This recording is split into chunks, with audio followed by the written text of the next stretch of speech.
사실 우리가 한국교회 여러 가지 문제들을 누구나 다 이야기합니다만은 제일 중요한 것은 이것 아니겠습니까? 하나님 나라가 임하신 것을 우리가 경험하고 그 맛을 보고 그 맛을 보여주면, 완성된 건 아니지만은 우리를 통해서 하나님의 나라가 보여지는 거죠.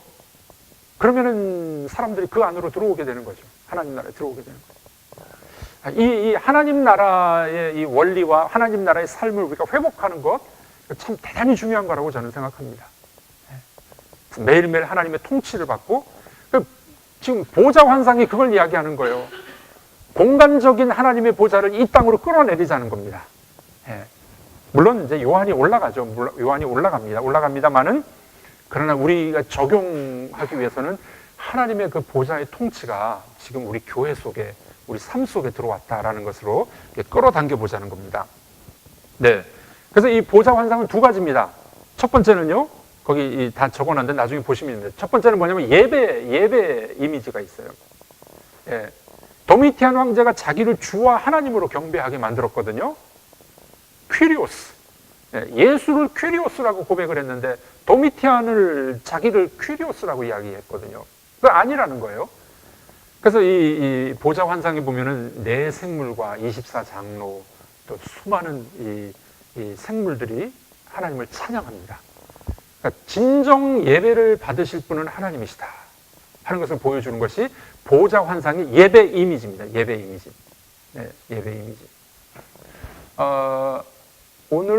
오늘 아침 새벽 기도 때 이제 큐티 본문이 시편 95편이었는데 제사장이 이게 콜링을 하죠. 오라. 우리가 여호와 앞에 나가자. 95편 1절에 오라라고 부르고요. 95편 6절에 보면 또 오라가 또 있어요. 이 95편 1절에 오라는 제사장이 성전 안으로 들어오는 사람을 환영하는 거예요. 오라, 오라. 그리고 6절에 오라는요, 실은 가자라는 뜻입니다. 가자.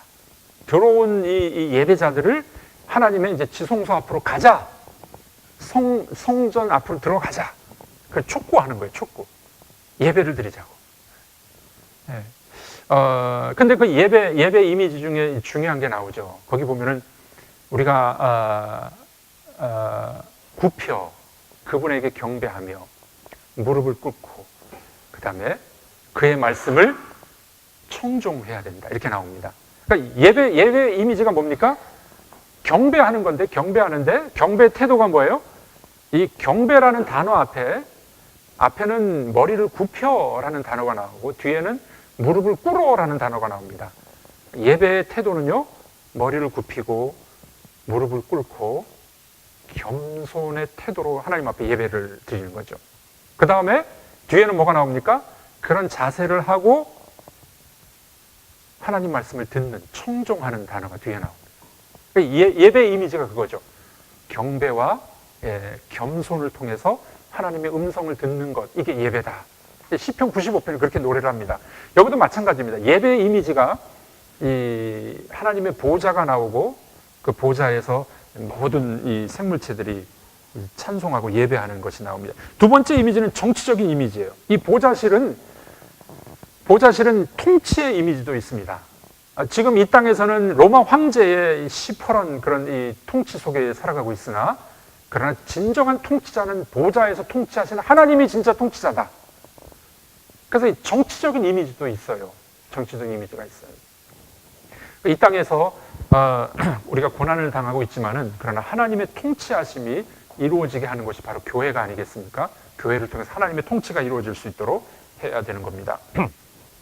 네. 자, 그래서 이제 4장에 이 보좌에 앉으시니라는 호칭 속에, 이 명칭 속에 들어있는 이 놀라운 이 메시지가 4장이 들어있다 하는 것을 여러분들이 보실 수가 있게 됩니다. 자, 그 다음에 6페이지를 보겠습니다. 3번, 세상을 심판하는 하나님입니다. 이 부분은 이 김세윤 박사님이 강의한 내용을 발췌한 부분인데요. 아주 탁월한 이 매칭입니다. 탁월한 매칭이에요. 거기 보십시오. 계시록 전체는 주기도의 세 간청의 성취로 볼 수가 있습니다. 우리 같이 한번 읽어보겠습니다. 이름이 거룩히 여김을 받으시오며 나라의 임하옵시며. 네. 사실 예수님의 사역도 이 주기도문의 이 세 가지 간청, 이거를 위한 사역이었잖아요. 그렇죠? 하나님 아버지 이름이 거룩히 여김을 받으시오며 나라가 이 땅에 이루어지고, 뜻이 하늘에서는 온전한 하나님의 통치가 이루어졌는데 그 뜻이 이 땅 위에서도 이루어지기를 원합니다. 이게 예수님의 사역이라고 우리가 요약할 수 있지 않겠습니까? 이런 주기도문의 이 세 간청이 지금 이 계시록 4장, 5장에서 나온다는 겁니다. 나오는 거예요. 4장의 환상이, 보좌의 환상이 5장의 기독론적인 연속과 함께 그 다음에 나오는 모든 것들이 기본이 되는 이유가 됩니다. 4장과 5장이 핵심이라는 거예요. 뒤에는 이 하나님의 통치와 어린 양의 죽으심, 이것 때문에 뒤의 이야기들이 가능하게 됐다는 겁니다. 그래서 세상과 악의 세력들에 대한 심판, 하나님의 거룩과 의는 땅의 불의를 정죄하는 것과 땅에서 하나님의 통치에 도전한 악의 세력들을 멸망시키는 것, 이런 것들이 나오게 된다는 겁니다. 그래서 땅의 통치, 또 사탄의 통치는 장차 올 하나님의 지상왕국에 자리를 내어주어야 된다. 자, 이 심판의 이미지로 나오는 것이 이 세 가지 시리즈입니다. 심판의 세 가지 시리즈. 거기 도표를 그려놨는데요. 이 도표는 아주 탁월한 도표입니다. 별거 아닌 것 같은데요. 이런 거는 제 선생님 말씀에 의하면요, 40일 금식기도 해도 이거는 안 나와. 연구해야 돼, 연구. 어떤 분들은 요한계시록을 뭐 100독했다, 1000독했다, 참 훌륭한 분들이죠. 너무 훌륭한 분들인데, 그러나 여러분들, 우리가 신학을 하는 자세는 뭡니까? 과거에 전통적으로 연구했던 것들을 기반으로 하고, 그 다음에 문법적으로, 문해적으로, 또 전통적으로, 문자적으로, 이거를 이 신학적인 이 연구 방법론을 다 총괄해서 연구하면 이런 작품들이 나온다는 거죠. 이거는 실은 저 영국의 그 유명한 요한계시록의 전문가가 있죠. 보우캄 교수입니다. 보우캄 교수인데, 이분이 요한계시록 한 1500페이지 정도 되는 탁월한 주석서를 썼습니다. 아무도 이걸 아직 번역을 못했더라고요. 저도 그분의 책을 상당수 여기 인용을 했고요. 뒤에 보면 이제 목차가 인용한 책들이 나오는데, 보우캄의 책을 주 텍스트로 제가 많이 봤습니다. 아주 탁월한 구조입니다. 이런 거는 연구가 안 되면 모르는 구조죠. 이거 보십시오. 이 새 연속적인 심판들이 나오는데, 7 인봉들이 6장 1절부터 8장 3절까지 나옵니다. 그런데 놀라운 거는요, 6장 1절부터 17절까지가 6가지 인봉이 떼어집니다. 그래서 땅의 4분의 1이 멸망된다고 나와요. 그리고 6번째 인봉과 7번째 인봉 사이에 삽입장이 들어갑니다. 7장이 삽입이 되는 겁니다. 이 7장은 아까 말했듯이 14만 4천 명이죠. 순교자들의 무리예요. 순교자들의 무리가 여기 나옵니다. 자, 그 다음에 8장 1절에서 3절에 7번째 인봉이 떼어질 때 7번째 인봉의 내용은 없어요. 재앙의 내용이 없어요. 근데 없는 게 아닙니다. 7번째 인봉이 첫 번째 나팔이에요. 뒤에 나오는 7 나팔의 내용이 인봉, 7번째 인봉이에요. 그러니까 인봉과 나팔이 이게 분리되어 있는 게 아니라 연속성이 있다는 겁니다. 연속성이 있어요. 연속성이 있을 때 뒤로 갈수록 더 강력해지는 이 재앙들이 쏟아지는 겁니다. 그런 구조를 갖고 있는 거예요, 이게. 그래서 7번째 인봉이 떼어질 때 나팔, 8장 1절부터 9장 13절까지가 첫 번째에서 6번째 나팔이 불려지죠. 그 재앙이 쏟아집니다. 그러다가 10장에서 11장 3절이 삽입이 됩니다. 7번째 나팔이 불려지기 전에 10장과 11장이 삽입장으로 들어가요. 이 10장과 11장이 작은 책의 내용이 거기 나옵니다. 작은 책의 내용. 여러분들, 이 인봉이 떼어졌다는 것은요, 옛날엔 두루마리잖아요. 두루마리에 7개 인봉이 찍혀 있습니다. 우리 중요한 서류를 보낼 때 요즘에도 도장을 찍잖아요. 인비. 그겁니다. 왕의 도장을 찍은 거예요. 7개는 완전수 아니겠습니까? 완전히 이제 봉인이 된 겁니다. 요한이 누가 이거를 떼자고 울죠. 누가 뗀다고요? 어린 양이 뗀다. 울지 마라. 이렇게 나오죠. 그래서 어린 양이 이걸 떼십니다. 다 떼는데 이 임봉을 뗄 때 쏟아지는 재앙은 핵심이 아니라 그랬죠. 그건 경고 또는 심판 메시지예요. 그러다가 지금 나팔이 불려지면서 나팔도 진짜 핵심적 내용이 아닙니다. 그러다가 나팔 6번째와 7번째 나팔 사이에 10장과 11장이 나오는데 이 내용이 작은 책의 내용이 오픈된 겁니다. 그 책의 내용이 거기 나와요.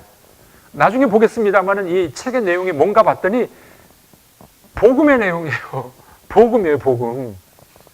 이 작은 책이 뭐냐? 책의 내용이 뭐냐? 사람들이 궁금하고 이거 비밀스러운 거라고 생각하는데 그 비밀이 아니라 그 비밀이죠, 비밀. 하나님의 비밀이죠. 그건 뭡니까? 예수 그리스도의 복음이 거기 나오는 겁니다. 그래서 그리스도처럼 교회가 죽습니다. 거기 가면. 교회가 죽어요. 교회가 죽고 부활하는 장면이 나오는데 그걸 보고 수많은 사람들이 회개하고 돌아오는 장면이 10장과 11장입니다. 그게 책의 내용이에요. 그게 책의 내용이에요. 그리고 난 다음에 11장 15절에서 19절에 하늘의 성전이 열리면서 7번째 나팔이 불려지고 7번째 나팔의 내용도 없어요. 그 다음에 나오는 게 대접이 나옵니다. 그러니까 7번째 나팔의 내용이 대접이라는 거예요. 대접. 그러니까 이 시리즈가 다 연결이 되어 있는데 연결된 재앙이 뒤로 갈수록 더 강력해진다. 그런데 이 강력한 재앙과 심판이 있음에도 불구하고 사람들은 회개하지 않습니다. 언제 회개하느냐? 교회가 죽을 때. 그때 사람들이 회개합니다. 그러니까 이 복음의 원리죠. 복음의 원리죠. 우리 교회가 목회자와 또는 우리 성도들이 교회가 섬기고 죽고 할 때 그때 복음의 확산이 일어나게 되고 하나님 나라가 확장되는 것을 보게 됩니다. 자, 그래서 이 대접 재앙은 이제 총체적 심판이에요. 총체적 심판. 네. 그래서 하나님께서 심판하시는 모습이 이제 드러나게 됩니다. 자, 6페이지 맨 밑에 보시면 보좌에 앉으신 어린 양이 나옵니다. 4장이 보좌의 환상이라면 5장은 어린 양에 대한 부분이죠. 예. 이 어린 양에 대해서도 호칭이 몇 가지가 나와요. 1번에 첫 번째 보시면 처음과 나중이시다. 예. 자, 거기 도표 7페이지 위에 보면 도표가 나오는데 1장 17절을 근거로 해봅니다. 우리 거기 9절 다 같이 읽어보겠습니다. 나는 처음이요 나중이니 곧 산자라. 내가 전에 죽었노라. 볼지어다 이제 세세토록 살아있어 사망과 음부의 열쇠를 가졌노니. 네. 자, 그리스도에 대해서 이야기하는데 여기 이 카이아스틱 스트럭처 그렇게 이야기하죠. 헬라어에서 이 X, 이게 키잖아요, 키. 예. 우리가 뭐 크리스마스 할 때 X, 모르는 사람은 이제 영어인 줄 알고 엑스마스 이렇게 이야기하는, 그러니까 키잖아요. 크리스토스. 키. 헬라어의 키. 이런 이 교차. A와 A 대시, B와 B 대시가 이렇게 교차되는 거예요, 교차. 이 교차 구조.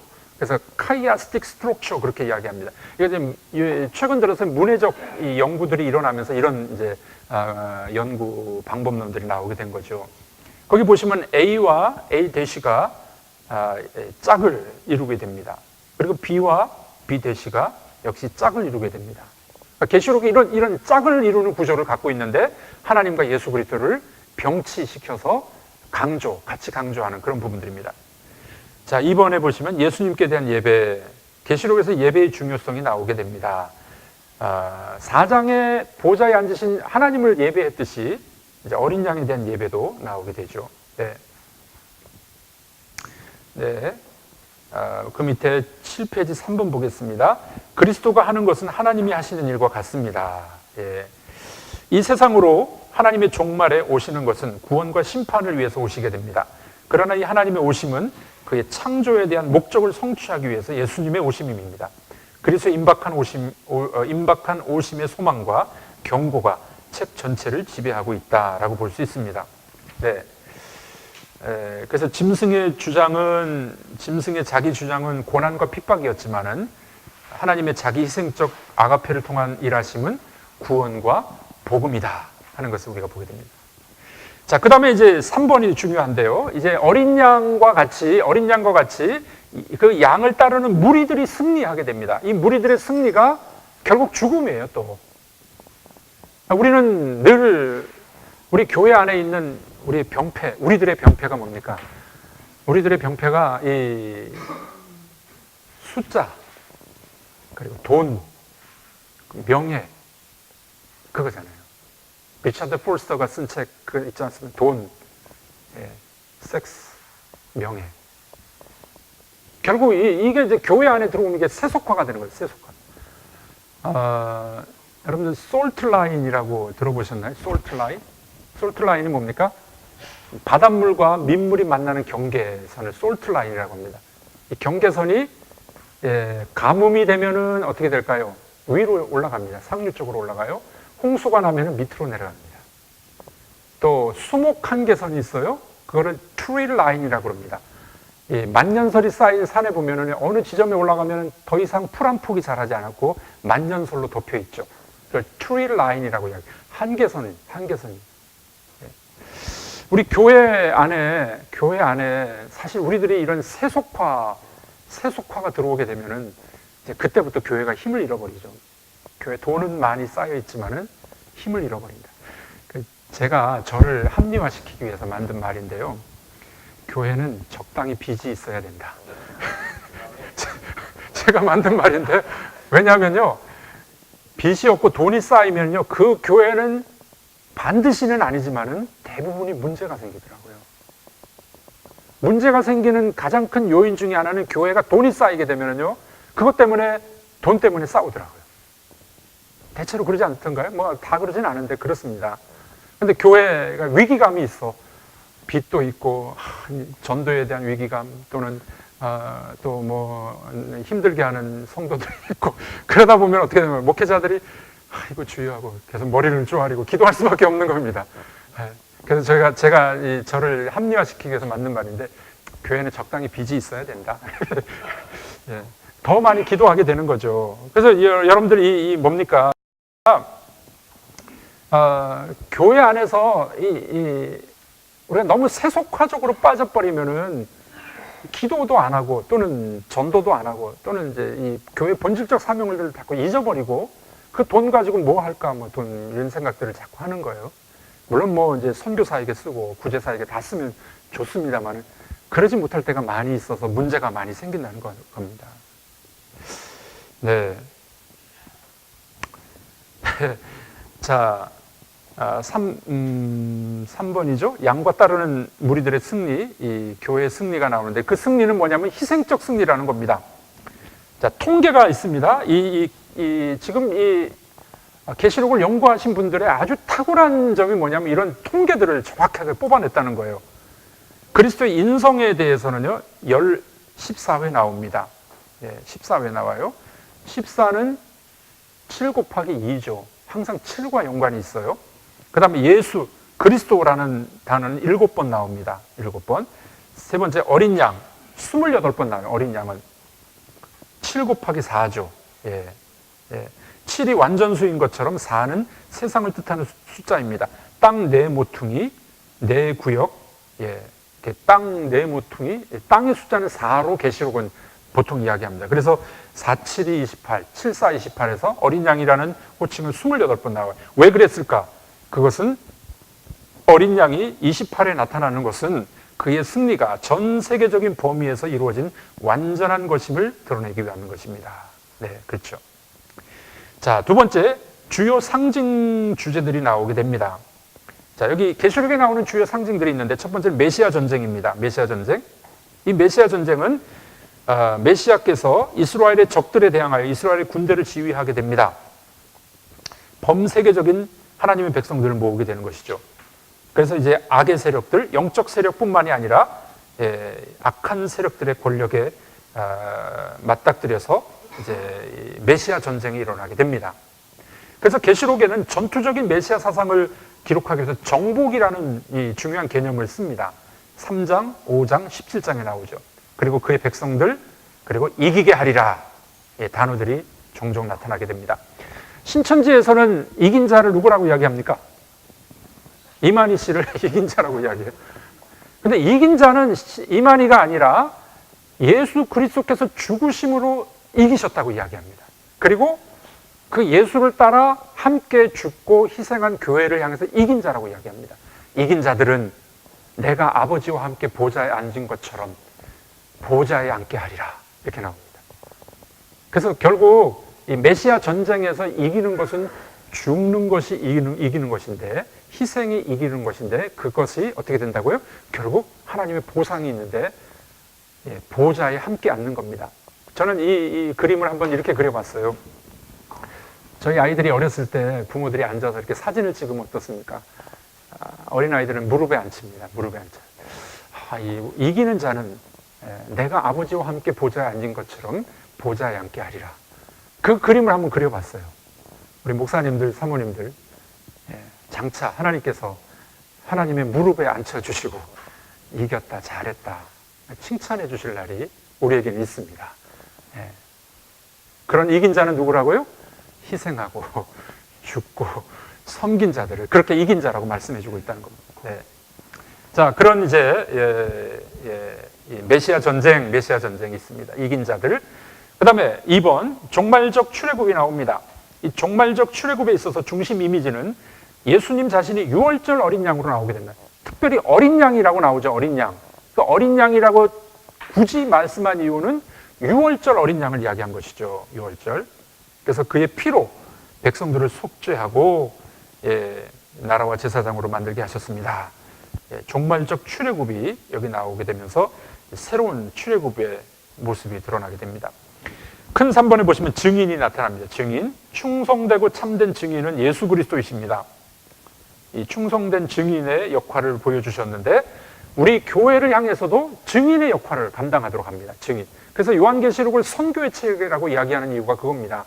예수께서 아버지 집에 충성되셔서 증인이 되셨듯이 그를 따르는 교회도 그 증인이 되라는 거예요. 증인. 전도의 사명 우리가 늘 강조하고 선교의 사명 늘 강조해야 됩니다. 저희 교회가 많이는 못합니다만은요, 건축을 하면서도 선교를 줄이질 않았습니다.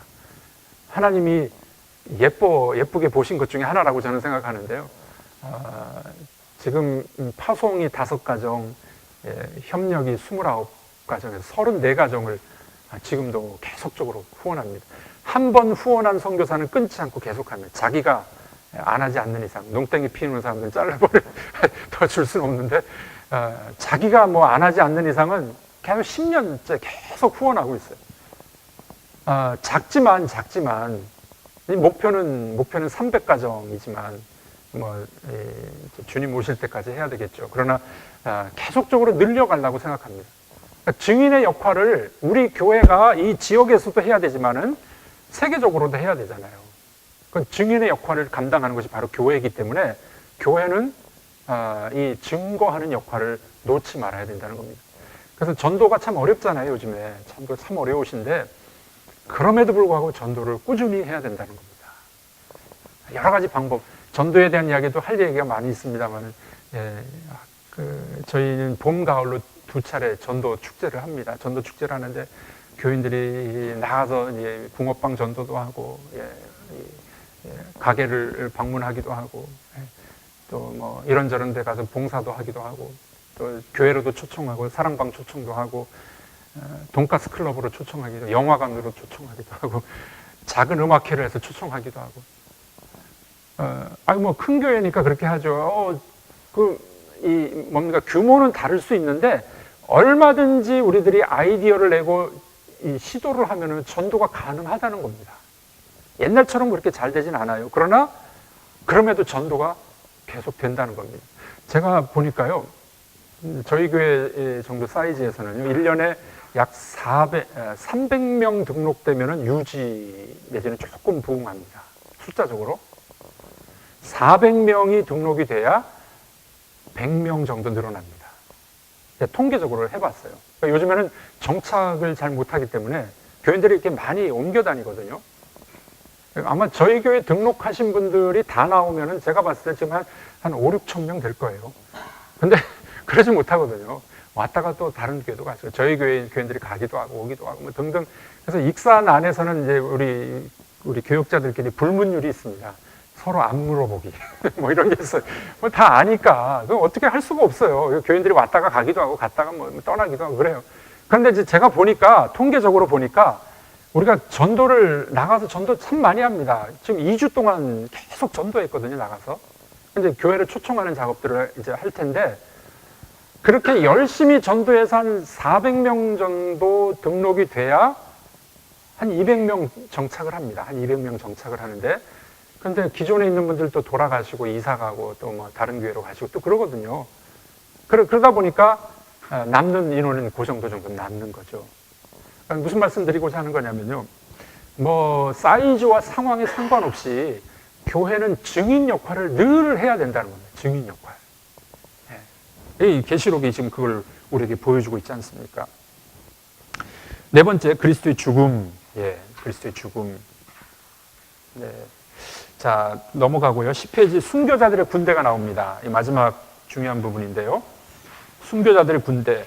이 7장인데, 7장 4절에서 14절이죠. 자, 요 구조를 잘 보셔야 됩니다. 신천지들은 이거 전혀 모르는 구조입니다. 신천지들은 몰라요. 그래서 14만 4천 명을 자기들 안에 들어온 사람들만 한정시키고 숫자적으로, 문자적으로 해석하지 않습니까? 자, 이 구조는 아주 간단합니다. 이런 구조입니다. 간단하지만 제일 중요한 구조입니다. 5장에 보면은 듣는 것과 보는 환상을 병치시켜서 해석해주는 구조가 있어요. 듣는 거는 뭐냐면은 5장에 내가 들으니 유다 지파의 사자 그리스도께서 메시아, 유다 지파의 사자 메시아가 승리하신 것이 들은 계시의 말씀이에요. 그런데 그 밑에 내가 보니 보는 환상이 들은 이 계시의 말씀을 해석해 줍니다. 우리가 알고 있듯이 예수 그리스도가 다윗적 메시아로 승리하셨나요? 아니잖아요. 희생적 죽음으로 승리하셨잖아요. 그래서 이게 보는 환상이 어떻게 해석해 주냐면 일찍 죽임당한 어린 양이다 이렇게 나옵니다. 이게 들은 계시의 말씀을 보는 환상이 해석해 주는 구조입니다. 아주 딱 맞는 구조죠. 그렇죠? 신학적으로 이게 아주 정확한 이야기잖아요. 7장에 나오는 14만 4천 명도 똑같은 구조를 갖고 있어요. 14만 4천 명도 보면은 내가 들으니 각 지파에서 12,000명씩 나와서 14만 4천 명이 나와요. 메시아의 군대죠. 메시아의 군대가 나옵니다. 그런데 내가 보니 보는 환상이 나오는데 각 나라와 족속과 방언과 백성에서 나오는 허다한 흰옷을 입은 무리들이에요. 자, 그러니까 14만 4천 명은 숫자적인 14만 4천 명이 아니라 해석해주는 환상을 보니까 순교자의 무리인데 허다한 무리들이에요. 신천지는 뭐라고 이야기합니까? 대한민국에서 12지파에서 나온다고 이야기하죠. 어디 그런 말이 있습니까? 각 나라와 족속과 방언과 백성에서 나온 허다한 무리들입니다. 숫자적 14만 4천 명이 아니라 그 해석의 환상의 해석을 보니까 허다한 무리들이고 흰 옷을 입은 순교자들의 무리죠. 이해가 되십니까? 이거는 진짜 이 리차드 보크함의 탁월한 작품입니다. 탁월한 그분에게 우리가 정말 이 하늘나라 가셔서 지금 안 돌아가셨나 모르겠네요. 안 돌아가신 것 같아요. 지금도 영국에서 가르치고 있는데 아주 그분이 탁월한 연구를 통해서 우리에게 준 유산입니다. 그래서 이런 말이 있습니다. 이제 학자들은 주로 이야기하기를요. 주석을 볼 때 옛날 주석은 조금만 보고 최근의 주석들을 보라 이렇게 이야기합니다. 옛날 주석들은요. 이게 이제 유산이잖아요. 연구의 유산의 유산이 쌓여서 현재 이런 연구들이 나와 있기 때문에 현대에 나와 있는 좋은 주석들을 볼 때 해석이 좀 더 건전한 해석들이 가능하게 된다는 겁니다. 이런 구조, 아주 대단한 중요한 구조가 됩니다. 네, 그래서 14만 4천 명은 희생당한 희생자, 순교자들이라는 겁니다. 그리고 6번, 인봉을 뗀 책이 나오는데 이 책이 아까 말씀드렸듯이 이제 이 복음의 내용이 인봉을 뗀 책의 내용이 됩니다. 자, 11페이지 맨 밑에 보십시오. 책의 내용이 무엇인가? 네, 여러분들 조금 심심하시니까 한번 같이 읽어보실까요? 다 같이 읽겠습니다. 제약만으로는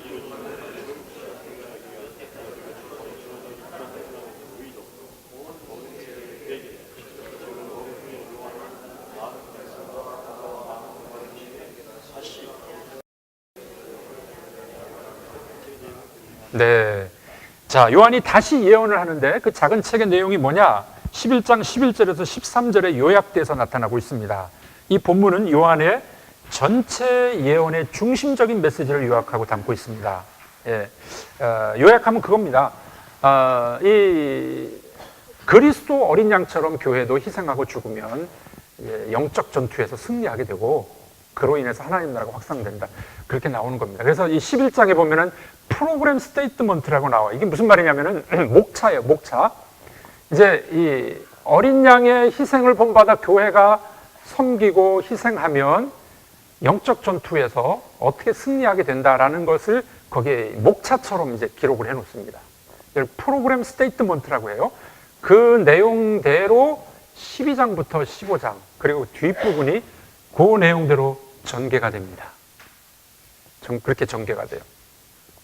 그래서 11장 책의 내용이 참 중요한 내용이 됩니다. 자, 마지막으로 선교의 책으로서의 계시록입니다. 사복음서들은 복음, 즉 그리스도의 증거, 하나님의 나라를 증거했는데 죽음과 부활의 구속 사건으로 기술했습니다. 2번, 바울은 우리가 이 그리스도 안에서 이루어진 구원을 어떻게 덧입는가를 집중을 했습니다. 계시록은 그리스도의 초림과 재림 사이에 하나님의 구원사의 실행자로서 교회의 역할, 미션에 관심을 집중하게 됩니다. 이것이 교회의 역할, 교회의 증거사역이라는 겁니다. 어린 양을 본받아 교회가 미션을 감당하는 것이 이 하나님 나라 완성을 위한 교회의 역할이다. 그걸 보여주는 게 계시록이라는 겁니다. 자, 그러니까 계시록이 무시무시한 책으로 보여지지만 그 묵시 문학의 이 장르들을 벗겨보니까 마치 뭡니까 그 양파의 껍질을 벗겨보면은 맛있는 양파가 나오지 않습니까? 껍질을 벗겨봐야 돼요. 묵시문학을 왜 기록을 했나요? 고난당하고 있는 하나님의 백성들에게 위로와 용기를 주기 위해서 쓰는 것이 묵시문학입니다. 그래서 묵시문학의 이 껍질을 벗겨보니까 그 안에 내용과 핵심이 나왔는데 그 내용과 핵심은 복음이라는 거예요, 복음. 그 계시록의 내용이 그겁니다. 그래서 교회는 어린 양을 본받아서 그 복음을 수행하는 수행자, 그걸 감당하는 증인의 역할을 감당하는 것이 교회다. 그렇게 결론을 내릴 수가 있습니다. 그래서 계시록을 선교의 책이라고도 이야기하는 겁니다. 또는 교회의 역할. 그래서 이 계시록을 교회론적으로 우리가 살펴볼 때 건전한 해석이 가능하게 된다. 이렇게 연구를 해본 겁니다. 네, 물론 요한계시록에 대한 이 해석 방법론과 또 의견들이 다를 수 있어요. 지금 여기서 이제 풀어갈 것은 성경신학적으로 말하자면 뭐 굳이 천년왕국을 이야기하는 무천년적으로 풀어갈 거예요. 근데 뭐 이것이 맞고 틀리다라고 이야기하기보다는 다 강점들이 있습니다. 강점들이 다 있는데 그러나 이제 이런 방식으로 풀어가겠다 하는 것을 뼈대와 틀을 여러분들에게 보여주게 된 겁니다. 다음 시간부터는 이제 중요한 장들을 좀 해석을 해갈 겁니다. 어려운 부분들, 중요한 장들을 해석을 해갈 텐데 여러분들이 한번 읽어보시면은 절절히 이렇게 주해를 해놨고 이걸 좀 이렇게 그래도 이제 잘 종합을 제 작품이라기보다는 종합을 해놓은 거니까 좀 참고를 해보시면 좋으리라고 보겠습니다. 네, 고맙습니다. 시간이 조금 넘었습니다. 네, 마치겠습니다.